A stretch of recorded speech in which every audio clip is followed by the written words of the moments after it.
আজ কোনো রান্নার রেসিপির ভিডিও নয়। বাপি বাজার থেকে ফেরার পথে আমার আর বোনের জন্য এক প্লেট বিরিয়ানি নিয়ে এসেছে। বিরিয়ানিটা কিন্তু একদমই নিরামিষ। আমাদের কাকড়িয়ায় এই ধরনের 3টি দোকান রয়েছে, আর যেখানে পিওর নিরামিষ খাবার দাবার পাওয়া যায়। বিরিয়ানিটার মধ্যে ছিল একটি পনিরের টুকরো, একটা আলু, আর ছিল সার কচু।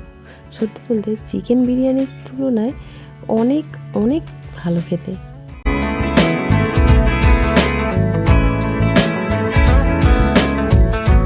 ভাবলাম একটা ভিডিও তুলেই রাখি। আর বিরিয়ানি খেতে এতটাই আমাদের বোন পছন্দ করে, দেখুন আমি বললাম একটা খাওয়ার ভিডিও করে রাখবো, আর ও অমনি হাত বাড়িয়ে দিয়েছে বিরিয়ানি খাওয়ার জন্য। ভিডিওটা এইটুকুই। কেমন লাগলো জানাতে ভুলবেন না। আর আপনারাও যদি খেতে চান তাহলে কাকড়িয়া বাজারে অবশ্যই আসতে পারেন। সবাই ভালো থাকবেন, সুস্থ থাকবেন। টাটা।